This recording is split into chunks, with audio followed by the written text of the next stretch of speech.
what's on your plate if you don't want any more, because they'll just keep falling it on top. And her husband are just very spiritually open, and being that it was right before Thanksgiving, she had some questions about Christmas coming up because they've all heard of Jesus. All the students that we talked to on campus knew of the name of Jesus because they're taught that he was a prophet. They don't know what he taught or really what he was about, even though they kind of know some of the stories. And so it was really neat. I got to see Kayla really just explain to Dewey Goo just the purpose of Christmas and why Jesus had to come into the world and why he came as a baby and why that was significant, and why we need him and why we put our trust in him. So it's just a really, really neat experience. There people are here that want to hear the gospel and they are curious, and something that Dewey Goo had said to Kayla that she told in a story is that she said, it's very shameful for me to ask questions about what I believe. She told Kayla that, and Kayla's like, well, we don't think it's shameful. We want you to ask your questions. And she had kind of explained her beliefs as being like a crossword puzzle or like a fill-in-the-blank test. Something that she had all these questions and she had these blanks that needed to be filled in before she could really understand it. And Kayla and her friends have been reaching out to Dewey Goo and her husband for a couple of months, and one day as Kayla was kind of explaining things to her, she goes, I think some of the blanks are beginning to be filled in. And just shows that people are seeking and they do want answers, but this is a very shameful culture, and it's shameful to ask a lot of questions and to deny just kind of that inner questioning that you have about what's true and what's right and what's real. So it was just a huge privilege for me to sit with Dewey Goo and her husband and Kayla and watch them do ministry to these people in this country. And this is actually on the day of Thanksgiving. We kind of took a day. Kayla showed us around more of the city, and here we are walking to the big covered tents where they do all of the selling of different things. And on the way, I just had to share this with you. Exercise has been a huge part of this culture. But they did have this little playground where Kayla and I would say, oh, the old lady Muslims come and they do these exercise equipment things, but they're these outdoor things. And I guess this one was to exercise your arms. But all you do is this, and there's zero resistance. This one was my favorite, the elliptical, zero resistance. You just go crazy. But that was really fun. I guess Kayla goes there.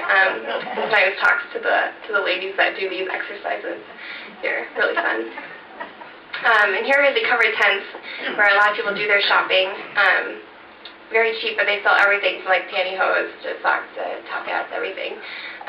So we walked around there, and we found that they love America and love American apparel. We found a shirt that even said Wisconsin on it. Good grief. Even though no one had heard of Wisconsin when we told us about it. But yeah, just the covered market at night. At least it didn't say Packers. Yeah. There was no Packer memorabilia. But kind of one of our biggest things this week, we were meeting students on campus, and we were telling them that the Americans would be hosting an American traditional Thanksgiving, because they've heard of Thanksgiving but don't really know what it's about. And so it's actually really, really difficult to find turkey in Turkey. And so these are a couple of the centers who are in charge of finding the meat for us to have at this meal. And it was in the mall in this really small shop, somebody's freezer, I don't know. It was so funny, but here they were celebrating that they had found some turkey for us to serve to the Muslims. And kind of like I said before, a big part of us just going to this nation was to encourage the people that are doing ministry here and to really just love on them and do fun things with them to kind of give them a break from what they do every day. And so one night we had treated them to dinner, and then we went to this ice skating rink, which is actually not very cultural. I don't think when we kind of started asking Muslims about it, they're like, we've never done that. So very American thing, but it is in the basement of this mall, and there are some people that do know how to skate, but we did that one night for fun, just with the student team. And here's Kaitlin, another Kaitlin. She is on staff doing ministry there, and she was cooking pumpkin pies. Actually, my entire suitcase. I didn't bring very much clothes because they requested for us to bring back all of these American goodies that they can never get in Turkey. And so I brought, and we needed food for this meal that we'd be preparing. So I had all this pumpkin pie filling and 12 boxes of stuffing going over there. So here she is baking, and then we were kind of telling people throughout the week, that we were having this party. And And so here's Kayla. We met these are two Turkish girls that came with us as we met them at the bus stop, and we went up to one of the apartments that the boys stay in. And we actually had a pretty good turnout. Probably half of these people are Turkish. And so the people there just kind of, our team was inviting people, kind of telling them about it. And then a couple of the girls that we met actually came. These are two of the girls in the middle there in the red and the gray who we met and came. And they're like, we wanted to see you before you left. And got to share a little bit of the gospel with them. I think actually they were the ones that said that they were bad Muslims, that they don't follow it, but just really neat to see how much they cared for us and really wanted to spend time with us, that they came back and had Thanksgiving dinner with us. And I wish I would have written down this woman's name. She was one of the very few Muslims that I talked to that really wanted to find fulfillment in Islam, and I could see as I was asking her questions, she just really wanted something to fulfill her. She just really wanted something to be true. And she had gone to this school with this very devout Muslim who had kind of just made Muslim out to be, or the Islamic faith out to be just everything. And she just loved this woman that had taught her these things, and almost in a way that she was just desiring to be like this woman who found Islam to be very fulfilling. But as I was asking her questions, it was really confusing, and you can just tell that they don't really understand fully what they believe or what's true.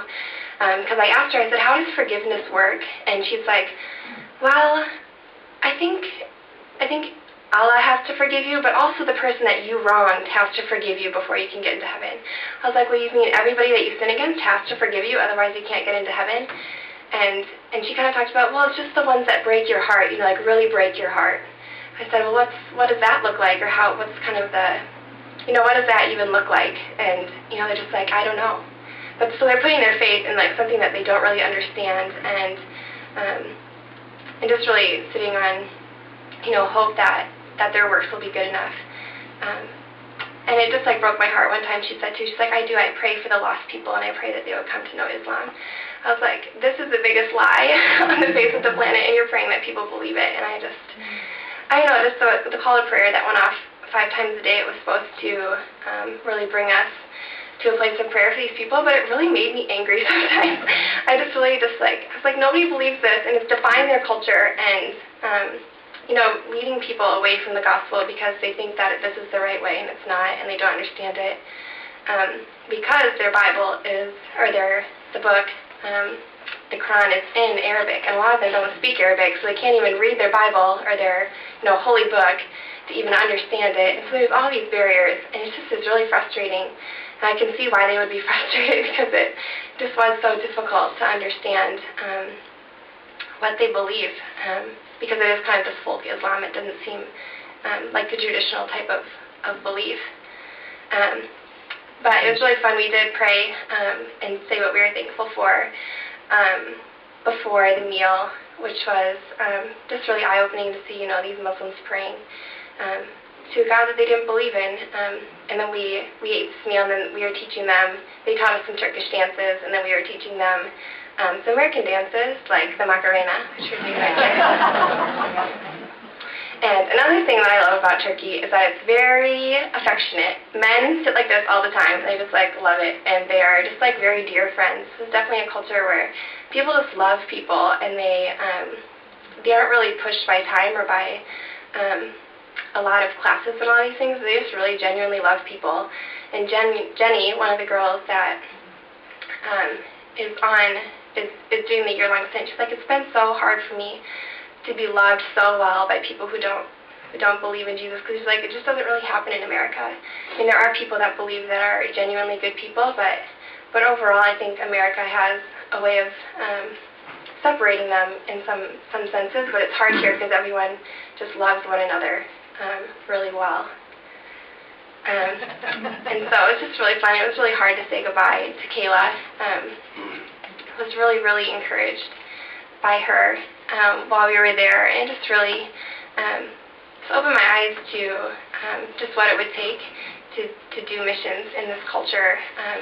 She just tells a lot of stories. She's going out there and serving a year of her life with a team that she doesn't know, and people that don't don't always relate to her well. And so it's like she's gone over to this country, she's living in a place where she's learning a new language, where she is, intentionally reaching out to people every day, so constantly pouring out. And on top of it, working with people that she's not super comfortable with.